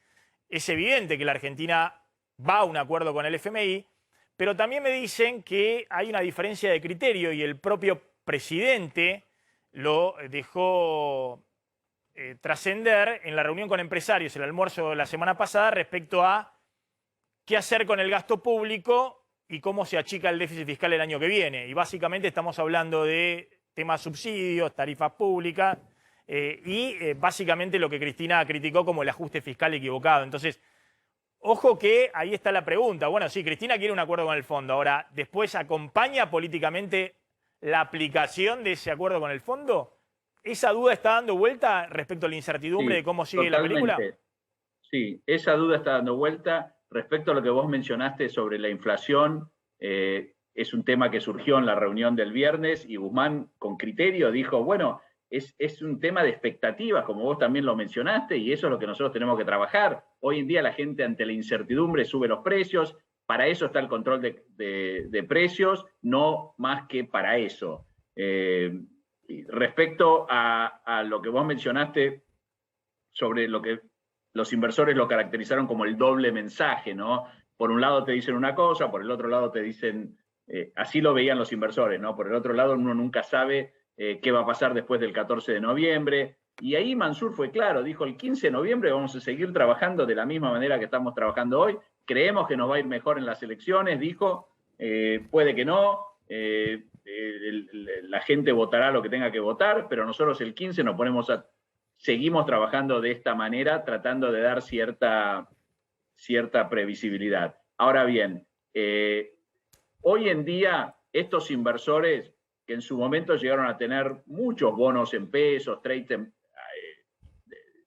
tenían en sus carteras posiciones en pesos, hoy no la tienen. Entonces, hay que cambiar también esa expectativa para que la gente tome provecho de lo que son estos precios en los activos argentinos, también en pesos, y así darle más elementos y más fuerza a lo que vendría a ser el achicamiento de la brecha, que es todo un círculo vicioso, ¿no? La brecha, no hay reservas, no hay inversión, entonces todo eso tiene que ser parte de un plan integral y comunicado de la manera más rápida, porque una de las cosas también que dijeron los inversores, se quejaban de los tiempos en Argentina, que la política un poco como tiene demasiada influencia sobre los tiempos de los programas, de los acuerdos con el fondo, de los acuerdos con los acreedores, y que muchas veces es más importante lograr algo rápido por el impacto que tiene que estar negociando algunas cosas pequeñas. Mencionaron el caso de que Ecuador llegó a un acuerdo hace más de un año, etcétera, con el fondo. Entonces, bueno, todo ese tipo de discusiones que me parecieron bastante sanas y en un ambiente de mucha cordialidad, fueron las que tuvieron... Igualmente, Javier, no sé si coincidís, pero bueno, ahora estamos en el tiempo de descuento, digamos. Cuando vos tenés 52% de inflación, se te está acelerando como está acelerando, tenés nada de reservas en el Banco Central y tenés una negociación donde ya hay vencimientos en marzo que no podés pagar, digamos, ya estamos hablando de que va a ser un verano difícil. Tratá de no cometer errores, de alinear todo políticamente y de negociar de la manera más hábil que puedas para reconstituir las expectativas, porque si no te podés comer un problema muy, muy grande y una nueva crisis. Después de los 4 años de crisis permanente que viene arrastrando la Argentina, puede ser terrible, ¿no? Puede ser, qué sé yo, más allá de las chances electorales, de quién gana el 2023 y demás, acá estamos hablando de la estabilidad social, ¿no? De un país que viene en 4 años consecutivos de una situación dramática. Cuento esto, mira, no te despido, Javier, porque quiero que escuches esto, a ver si tenés algo cortito para agregar. Y ahora va a contar Zlotnik el tema del dato clave de la reunión de Feletti, del secretario de Comercio, tema precios hoy a la tarde. Escuchá esto, Javier, del tema de las 3 confesiones, revelaciones de Alberto Fernández con los empresarios el otro día, ¿no? en la informal, en privado, más allá de lo que contamos acá, de lo que dijo el presidente, la negociación con el fondo, bueno, todo lo que después fue saliendo en los medios lo contamos y lo anticipamos acá. Pero quiero contar 3 puntitos, y uno tiene que ver con lo que hablamos recién con Javier Timerman. Una vez le preguntaban, ¿a qué juegan los chinos? ¿A qué juegan los chinos en la Argentina, no? ¿Por qué esto? Porque, bueno, se tanteó distintas alternativas con los chinos de, como hay tan pocas reservas, dólares contante y sonante para poder intervenir en el mercado cambiario, de hacer nuevamente un canje por los yuanes que están en la reserva. Hay 20.000 millones de dólares valuados en las reservas brutas son 44.000 millones de dólares. La mitad prácticamente no son dólares, son yuanes de los chinos. Por eso no lo contabilizamos las reservas netas. Es un préstamo, pero son yuanes. Eso hoy no podés hacer nada. Bueno, se evaluó hacer un canje de una partecita con el Banco Central chino para tener los dólares. Los chinos dijeron, lo que viene diciendo todo, arreglen con el fondo y después vemos cómo lo instrumentamos. Pero al margen de eso, los empresarios le preguntan al presidente, bueno, ¿los chinos qué juegan en todo esto? ¿Qué es lo que les interesa a los chinos de Argentina y qué condiciones está poniendo el gobierno argentino de un apoyo importante que viene dando, entre otras cosas, con la ampliación del swap de yuanes? El presidente dice, los chinos solo les interesa la energía y los alimentos, garantizarse eso, pero citando a Kissinger, al ex secretario de Estado de los Estados Unidos, hace varias décadas, que planteaba que los chinos no juegan al ajedrez, es decir, no juegan en un movimiento rápido donde rápidamente te quieren hacer jaque mate, como muchas veces se planteó la diplomacia norteamericana, sino que juegan al Go. El Go es un juego milenario, que es algo así como las damas. Acá también ha estado, digamos, como un juego que algunos, cuando éramos más chicos, lo jugamos como unas damas, pero que vos con ese movimiento en el tablero tenés que encerrar al otro jugador, y cuando lo encerrás, con esos movimientos, que obviamente es mucho más largo, te quedás con todas las fichas. Entonces, lo que dice el presidente, los chinos juegan al mediano y largo plazo. No piden nada hoy, no están pidiendo ni bases militares, ni condiciones específicas desde el punto de vista de negocios importantes y demás, pero vienen en un movimiento de pinzas, no solamente en la Argentina, sino en toda Latinoamérica, jugando al Go. Es decir, rodeando, poniendo las fichas en el tablero y después viendo si se quedan con todo o no se quedan con todo.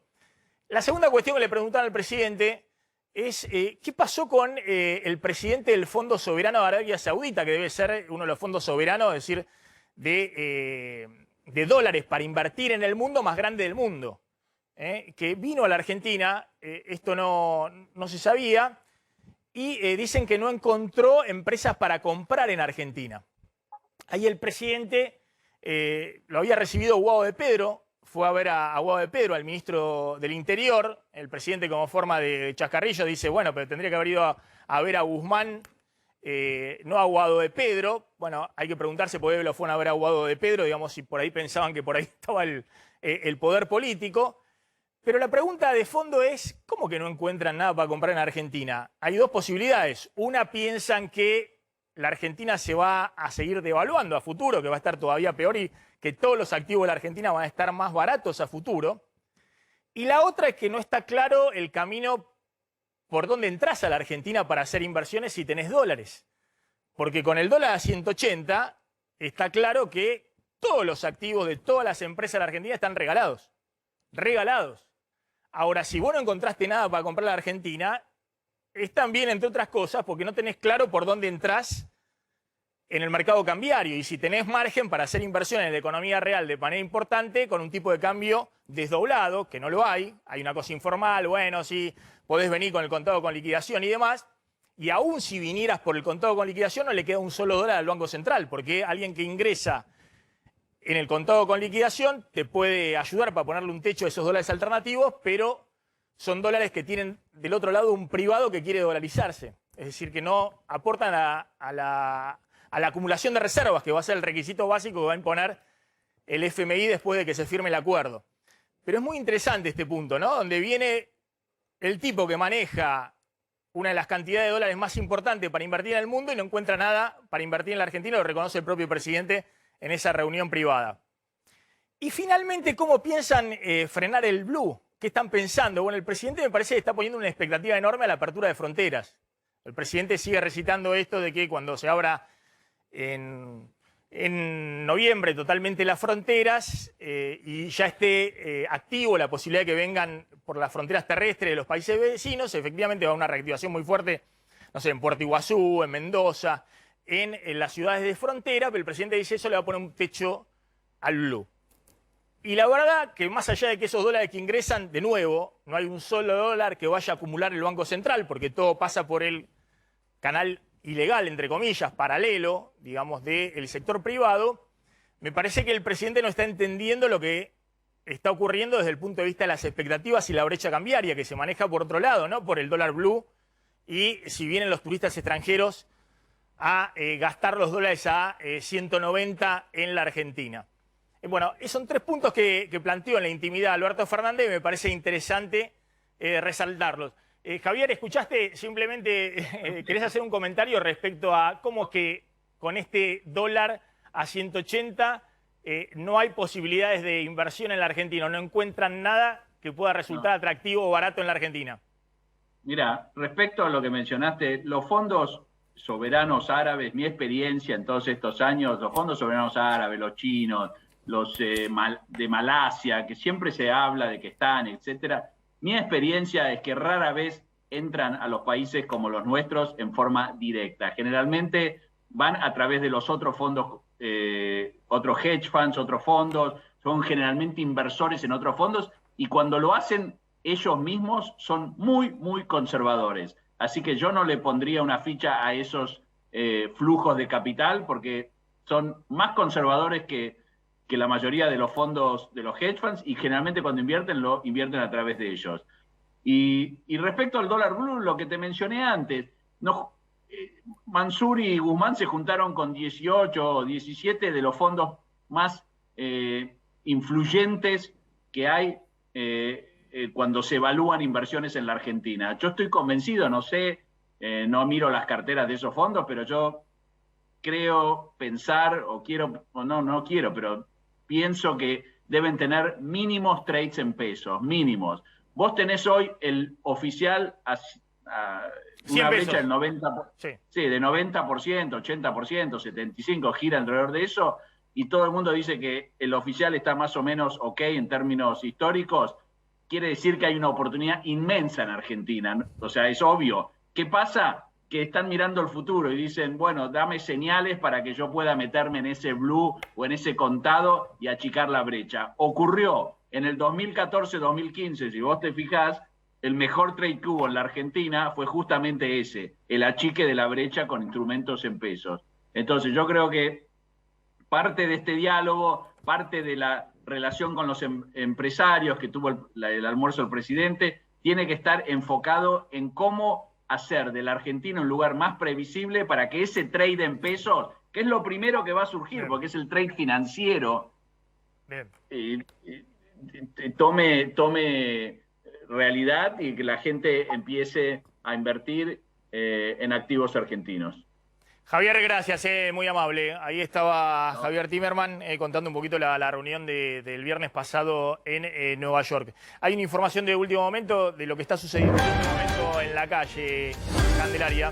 Tenemos el documento que se va a leer ahora en el acto de la CGT, el documento que elaboró la cúpula de la CGT y con el cual se van a pronunciar en este acto. Ahí lo estás viendo en pantalla. Es precisamente lo que elaboró la cúpula de la CGT para decir en el día de hoy. Te cuento, Maxi, que lo más importante que dice ese documento es que la CGT es la reserva donde el movimiento nacional puede reconstruir el tejido social. Habla de que en este momento de crisis tan profunda, el gobierno tiene que promover la alianza entre la producción y el trabajo, eso la CGT siempre lo ha dicho, y habla de señales muy claras. Por eso marchamos como la expresión de unidad de los trabajadores, como símbolo de unidad del movimiento obrero organizado y con vocación de sostener la unidad del peronismo. Hay que tener en cuenta estas palabras porque son muy contundentes los miembros de la CGT en este documento que se va a leer ahora en minutos nada más, cuando todas las columnas que están marchando por distintas calles confluyen ahí frente al Monumento al Trabajo. A ver, está Diego de Nicolás ahí en el lugar. A ver, Diego, si podemos hablar un poquito con los protagonistas ahí de la marcha. Recordemos que la CGT lo hace hoy lunes, no lo quería hacer el domingo, el 17, con el tema de que decían que no podían movilizar el domingo. Y por ser Día de la Madre también, ¿no? También era exactamente el Día de la Madre, pero a ver si podemos hablar un poquito de por qué está movilizando la gente con la CGT en este momento, Diego. Bueno, Maxi, mirá, la columna ha avanzado por Avenida Independencia, giró en Paseo Colón y ya la cabecera de la movilización se encuentra a prácticamente 300 metros de lo que es este punto del Monumento al Trabajo ubicado en este sitio de referencia para la jornada de hoy. Como decíamos más temprano, esta columna avanzó por Avenida Independencia, dobló en Paseo Colón, seguirá rumbo hacia la zona de Avenida Rivadavia y tras pasar por detrás de la Casa de Gobierno, avanzará entre 5 y 6 cuadras más por Leandro Alem, probablemente hasta la zona del Ministerio de Trabajo que está ubicado en Alem 650. La CGT ha buscado en esta jornada dar esa foto de unidad, ustedes veían en la imagen que les traíamos más temprano, donde Héctor Daer, junto a Acuña, junto a Hugo Moyano, junto al resto del Consejo Directivo, estaban todos en la misma fila iniciando esta movilización. Multitudinaria, por cierto, allí ven ustedes las columnas larguísimas que van, así nuestra vista se pierde como hacia la zona de la avenida 9 de Julio, es decir, hacia allí está todo colmado de todos estos miembros de distintos sindicatos que avanzan, giran, como decíamos, en Paseo Colón y van desconcentrando una vez que lleguen a Alem al 600. Maxi. Gracias, Diego. Ahora está Leo Doy en otro lugar, a ver si podemos hablar un poquito con los protagonistas de la marcha. Y te voy a preguntar, Lucas, un poquito de esto, el mensaje para quién. Vos decís un mensaje más para la interna, pues la gente en la campaña, esto... ¿Qué le genera, digamos, acto tradicional de la CGT? Es más, yo recuerdo que Cristina en una época cuando hacía campaña electoral decía mejor nos movilicemos con la CGT, digamos, no suma demasiado. Sí, es claramente gestos de fortaleza quizás interiormente entre los dos sectores que están pugnando dentro de la coalición oficialista. Importante destacar que no solo son los sindicatos, sino las organizaciones sociales quienes están movilizando hoy, por esto que dice el documento de reserva del tejido social, ¿no? Sí, claro. Las organizaciones sociales que encabezan Fernando Chino Navarro y ese sector, digamos, que apoya al albertismo, que responde directamente a Alberto, ¿no? Alberto que está en este momento en un acto, el presidente en Casa Rosada, relanzando la promoción industrial para todo lo que se produce en Tierra del Fuego y claramente no va a participar de esta marcha porque además está en una actividad oficial en Casa Rosada. A ver, Leo, estás ahí, te escuchamos. ¿Qué tal? ¿Qué tal, Maxi? Bueno, a ver, hablar con la gente se nos complica porque mirá lo que es en este momento la cantidad de bombos con lo que va llegando, en este caso el sindicato de la carne. Minutos antes pasó Esmata, pasó también Camioneros, cada uno también con todo lo que implica la movilización de los distintos sindicatos, con sus remeras, con sus paraguas, con sus batucadas también que acompañan. Detrás del sindicato de la carne viene el sindicato de canillitas. Has pasado, como te contaba Esmata, otra columna de camioneros, Luz y Fuerza, un poco más atrás. Bueno, columnas muy importantes de trabajadores que van llegando aquí al Monumento del Trabajo. Nosotros estamos en Independencia y Defensa, pero te cuento eso, que es ensordecedor lo que hay en cuanto a movilización, en cuanto a cada sindicato. La verdad ha traído todo lo que tiene que generalmente trae cuando moviliza, que tiene que ver con todo lo que acompaña, como te contaba, banderas, paraguas, bombos, no falta nada.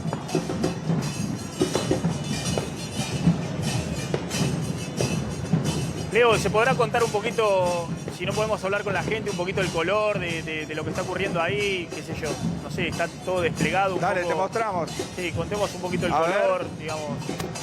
Sí, mira, como te contaba, Maxi, Si mirá, podemos a ir ver, repasando un poquito aquí, de dónde vienen las juventud. columnas. Ahí está. La federación, mirá, a ver, aquí trabajadores. Bueno, ¿de dónde son ustedes? ¿De dónde vienen? ¿En la Roque? De la Roque. Bien, ¿cuándo llegaron? ¿Cuándo llegaron? Hoy a la mañana. Hoy a la mañana. ¿Qué significa esta movilización para ustedes? Bien, bien, bien. ¿Qué significa esta movilización para ustedes? Algo que representa al trabajador, que representa al país, a la defensa de los trabajadores. Bueno, Maxi, a ver, atrás, como te mostrábamos, mirá, en este momento todo lo que tiene que ver, fíjate, las bengalas, los paraguas, lo que te contaba, cada uno con las camperas. Te digo que no te escucho nada, yo sigo hasta que, bueno, ustedes me digan, ¿eh? Sí, sí, sí. Fíjate.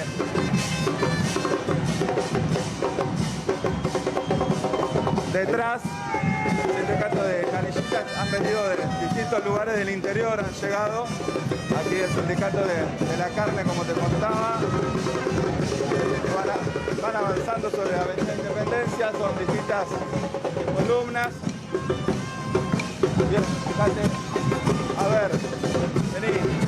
¿Qué significa para ustedes esta movilización? La verdad que, bueno, significa todo, el futuro de nuestro país. Aguante David, Amaya, sindicato de Mercedes. ¿De dónde vienen? De Mercedes, San Andrés de Gil y San Antonio de Areco. Bien, detrás, a ver, fíjate.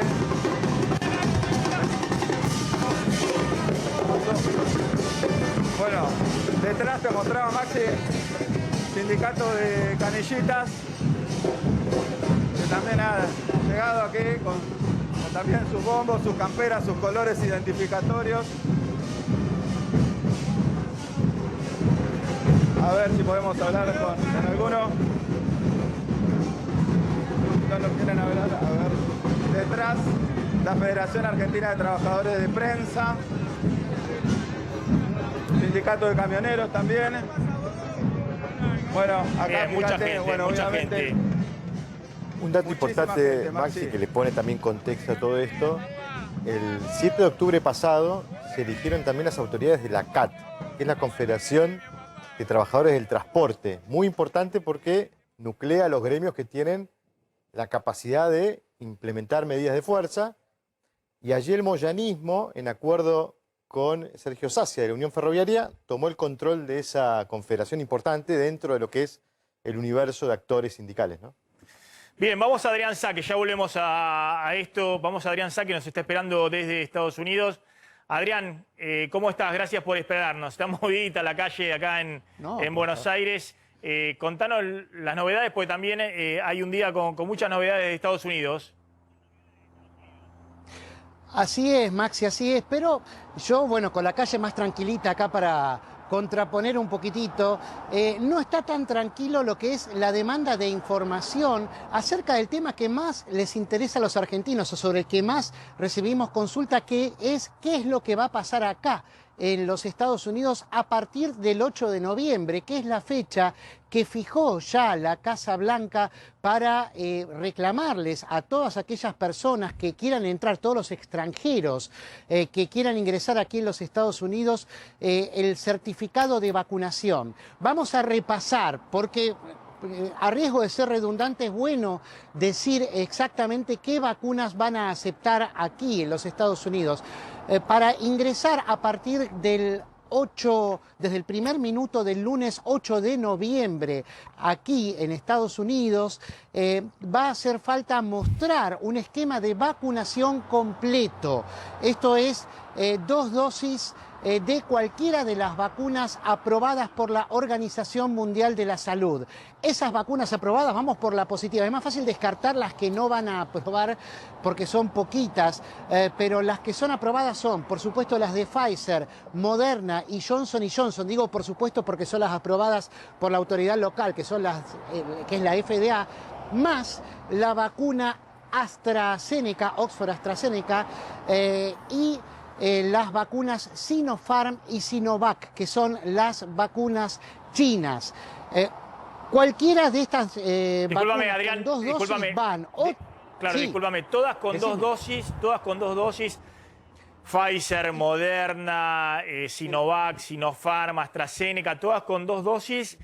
¿Y la de Johnson, Sí. que es una dosis, también admiten con una sola dosis? Sí. Exactamente, la admiten con una sola dosis. El único requisito es que en todos los casos tienen que ser 14 días después de aplicada la segunda dosis, o la de Johnson & Johnson una sola dosis, ¿no? Pero hace falta que hayan pasado 14 días. La novedad que Pero ayer perdóname, anunció la Casa no te Blanca... entendí eso. Sí. Claro, Sí. tiene que ser un mínimo de 14 días de la segunda dosis en todas las versiones. Y obviamente tiene que pasar por lo menos 14 días después de la Johnson & Johnson. Claro, exactamente. De cualquiera de las vacunas, después de la segunda dosis, 14 días. Si es la de Johnson & Johnson, como no son 2 dosis, por ahora es una sola dosis. Están estudiando hacerla de 2 en realidad, pero por ahora es de una sola dosis. Bueno, 14 días después de esa monodosis ya podés ingresar aquí. La novedad, te decía, es que aparentemente van a sacar la obligatoriedad de pedir un PCR negativo, ¿no? Hasta ahora, para ingresar aquí en los Estados Unidos y hasta el 8 de noviembre, solamente mostrando PCR negativo ya pasás, sin mostrar ningún tipo de certificado de vacunas. A partir del 8 de noviembre cambia, empiezan a exigir vacunas, ¿no? Certificado completo, como te decía recién, pero no el PCR negativo. Lo van a quitar porque consideran que es redundante. Así lo aclararon. Pero hay que decir algo, esto en honor a la verdad. Es bastante confusa la información que viene desde la Casa Blanca, porque hasta ahora no apareció Biden anunciando este decreto de apertura de fronteras como prometió que iba a hacer. Hasta ahora la información viene del segundo de prensa, el segundo encargado de prensa, que se llama Kevin Muñoz, que tiene menos seguidores que yo, tiene 6.000 seguidores en Twitter y lo hace a través de Twitter. Eso para que tengas una idea de cómo vienen las cosas. Entonces hay más preguntas que respuestas. Sí, lo que dijeron es que van a permitir las combinaciones entre las vacunas autorizadas por la OMS. Bueno, no van, para que dejemos en claro, vamos a la negativa ahora, 3 vacunas no van a ser consideradas aquí en los Estados Unidos como válidas. Estas vacunas son la Sputnik V, que es muy aplicada en la Argentina, desgraciadamente, hasta el momento, y mientras la OMS no la apruebe, no va a estar considerada, tampoco la CanSino y tampoco la vacuna Covaxin. No confundir con Covishield, No. que Covishield es la de AstraZeneca. Y está autorizada. Covaxin es la vacuna india, que, claro, pero no está autorizada por la OMS. Entonces, ninguna de esas tres, ni Sputnik, ni la vacuna CanSino, ni la vacuna Covaxin, son consideradas válidas aquí, al menos hasta que la OMS no las apruebe. ¿Sabes lo que estaba pensando, Adrián? Que si uno va a Ezeiza para viajar al exterior, no te podés subir a ningún avión si no tenés un PCR negativo. Pues ningún avión te va a dejar, la aerolínea te va a dejar subirte, vayas a donde vayas. Entonces, eso que pone Estados Unidos, que bueno, 2 dosis o esquema completo, y no te exigimos el PCR, bueno, pero de todas maneras, para subirte un avión en Ezeiza, para ir al exterior, o si vas por Córdoba, a alguno de los aeropuertos internacionales, los aviones para vuelos internacionales te exigen un PCR. Claro, porque eso corre por cuenta de la aerolínea, que en este caso, ya cuando lo estás abordando, está en combinación con migraciones de acá de los Estados Unidos. De hecho, el certificado de vacunación doble, este esquema que va a empezar a regir, a ser solicitado el 8 de noviembre, te lo van a pedir en Ezeiza o en el aeropuerto de Argentina del que salgas. Claro, ahí puede ser que las aerolíneas flexibilicen y digan, bueno, como vamos a Estados Unidos, cambien. Claro, exactamente, que cambien el criterio. Adrián, gracias, muy amable. No, por favor, gracias a ustedes. Ahí estaba Adrián Sack desde Estados Unidos. Finalmente, dame la clave de la reunión de esta tarde. Tenés ahí unas placas. Feletti frente a los empresarios de la alimentación. A las 6 de la tarde, ahí en la Secretaría de Comercio Interior, el objetivo, obviamente, el congelamiento de esta canasta de 1.247 productos. Vamos a ver, digamos, cuáles son finalmente los productos, porque las empresas le van a llevar su propuesta, la contrapropuesta al secretario de Comercio, y qué van a pedir las empresas, qué le van a decir, y que en realidad quieren que esa canasta sea un poco más chica, que se reduzca y se, digamos, solamente represente a los productos de la canasta básica. ¿Por qué? Porque lo que le mandó Feletti en un primer momento incluían a distintos productos, marcas, digamos, e incluso artículos que no tenían que ver con la canasta básica. Entonces lo que le están diciendo las empresas ahí en la placa 2 es que solamente canasta básica y las marcas más económicas, no las marcas líderes, solamente que eso era Precios Cuidados, por ejemplo, pero acá las empresas dicen, bueno, si llegamos a agrandar la canasta, vayamos a las marcas más económicas. Y si no hay acuerdo, entonces, ¿qué hará Feletti? ¿Qué es lo que les anticipó? Es que avanzará por decreto. Si las empresas no quieren congelar el precio, avanzará por decreto, y si es necesario va a aplicar la ley de abastecimiento. O sea, mano dura, pero para una canasta. Claro, de 1.200 productos. Y lo que decimos siempre, bueno, está bien. Eso lo vas a mantener un mes hasta la elección, 2 meses, después irán bajando algunos y demás. El tema es qué pasa con el resto de los productos, donde las empresas obviamente son productoras multimarca y que vos obviamente no podés controlar.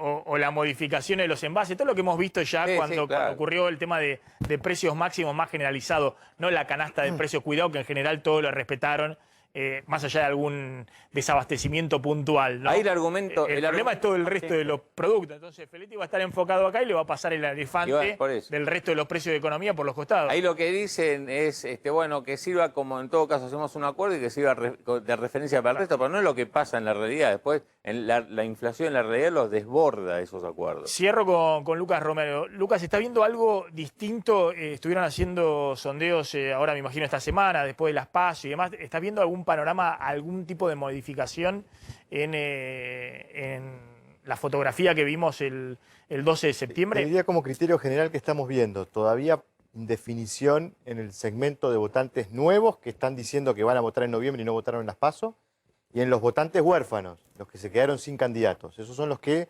alimentan el grupo de indecisos. En términos de tendencias, yo te diría que no estamos viendo una reversión de las tendencias, sino lo contrario, quizás una profundización de las tendencias. Es decir, probablemente estemos en un escenario que pudiera ser más adverso aún para el oficialismo de lo que fue en las PASO, por lo menos hasta aquí.